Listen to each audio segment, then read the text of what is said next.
WhatsApp guys, কেমন আছেন আপনারা সবাই? আশা করি আপনারা সবাই আল্লাহর রহমতে ভালো আছেন। আমি কাউসার মোল্লা সিদ্দিকী। আপনারা দেখছেন কেএফ চ্যানেল। আজকে আপনাদের সাথে আলোচনা করব শিক কাবাব কিভাবে বানানো যায় সহজ উপায়ে। তো আমরা সর্বপ্রথম শিক কাবাবগুলো বানানোর জন্য ফ্রেশ মাংসগুলাকে আমরা আলাদা করে নিই এবং আলাদা করে ম্যারিনেট করে প্রায় ঘন্টাখানেকের মতো রেখে দেই। রেখে দেওয়ার পরে আমরা এই শিক কাবাব করার জন্য ধাপে, ধাপে ফ্রেশ মাংসগুলাকে শিকের ভিতরে ইনস্টল করি।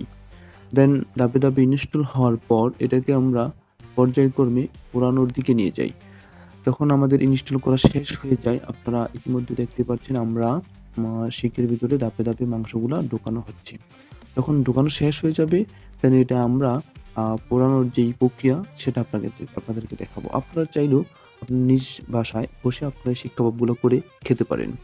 আমরা আ ভাই-ব্রাদার মিলে, এলাকার ভাই-ব্রাদার মিলে এই আয়োজনটা করি। খুবই ভালো লেগেছে যে এখন আমরা পর্যায়ক্রমে শিক কাবাবগুলা গ্যাসের চুলাতে পোড়াচ্ছি, আপনারা দেখতেই পাচ্ছেন। তো এটা ধাপে, ধাপে আমাদের ২ টা শিক কাবাব পোড়ানোর প্রায় ৩০ মিনিটের মতো সময় লেগেছে। এটা ২ টা আ শিক কাবাব পোড়ানোর জন্য। খুব ভালো লেগেছে। পোড়ানোর সময় যে ফ্লেভারটা আসতেছিল, ফ্লেভারটা আসলে জোশ ছিল। যা মনে হয় ওই টাইমে কাঁচাই খাওয়া যাবে, এরকম একটা অবস্থা। তো খুব ভালো লেগেছিল। শিক কাবাবটা আমরা পর্যায়ক্রমে পোড়াচ্ছি। মূলত আয়োজনটা আমাদের এলাকার ভাই-ব্রাদারের আ পরামর্শে বা ভাই-ব্রাদারের উদ্দেশ্যে আমরা করেছিলাম। আসলে এতটা যে ভালো লাগবে শিক কাবাবগুলা তা জানা ছিল না। তো খুব ভালো লেগেছে। আপনারা চাইলেও নিজের বাসায় সহজ উপায়ে শিক কাবাব করে খেতে পারেন। তো আজকে শিক কাবাব বানানোর জন্য আপনারা যে এটা ম্যারিনেট করার জন্য যে মসলা দরকার হয়, এটা যেকোনো একটি মুদি দোকানে গেলে আপনারা পেয়ে যাবেন। একটি মসলা, কাবাবের একটি মসলা আনলেই ও মসলার সাথে আপনার গরম মসলা, আদা, রসুন বাটা, তার ডান-দু টেস্টিং সল্ট এগুলো এভারেজে মিলিয়ে আপনারা একটু ম্যারিনেট করে ঘন্টাখানেকের মতো রেখে দিবেন। রেখে দেওয়ার পরে শিক ইনস্টল করবেন, ইনস্টল করে আগুনে পোড়াবেন, দেন খেয়ে ফেলবেন। জাস্ট সহজ। আপনারা যেভাবে পারেন খুব সহজে খেতে পারেন।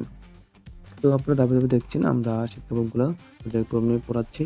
তো পোড়ানো হওয়ার শেষের অবস্থাটা আপনারা দেখবেন। আসলে পোড়ানো হওয়ার পরে আসলে কিরকম দেখা যায় বা খেতে কিরকম লাগে। আমাদের তো আ খাওয়ার সময় খুব ভালো লেগেছে। আপনারা যদি খেতে চান এভাবে করে খেতে পারেন।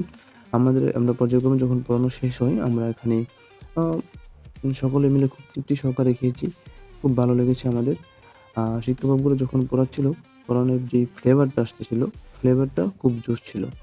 তো আপনারা আ যেই শিক কাবাব আপনারা যদি খেতে চান, তাহলে অবশ্যই আপনারা নিজ বাড়িতে, নিজের বাসায়, ঘরে বসে অল্প একটু পরিশ্রমের মাধ্যমে আপনারা শিক কাবাব খেতে পারেন। খুবই অথেন্টিক ওয়েতে। অথেন্টিক ওয়েতে আপনারা সুন্দরভাবে খেতে পারেন। খুব ভালো লাগবে। আপনাদের আ সাথে শেয়ার করে আমাদের খুবই ভালো লাগলো। আপনারা শিক কাবাবগুলা এভাবে যদি আপনারা বন্দোবস্ত করে খেতে পারেন, এটা আসলে কতটুকু সুস্বাস্থ্যকর সেটা জানি না। বাট কিন্তু খেতে কিন্তু আমাদের খুব ভালো লেগেছে। আমরা এটা আ পরোটার সাথে খেয়েছিলাম। আপনারা চাইলে রুটির সাথেও খেতে পারেন। আর রুটির সাথে খেলে আপনাদের আরো খুব ভালো লাগবে। তো এক্ষেত্রে আপনারা শিক কাবাবগুলোকে সহজে সুন্দরভাবে আপনারা নিজ বাসায় পরিবারের সাথে বসে খেতে পারেন। এই যে আমাদের শিক কাবাব হওয়ার পরে যে দৃশ্যটা এটা দেখতে পাচ্ছেন, এরকম হয়েছিল। দেন আমরা সবাই এরকম খুব ভালোভাবে খেয়েছি। ধন্যবাদ সবাইকে। দেখা হবে নেক্সট ব্লকে।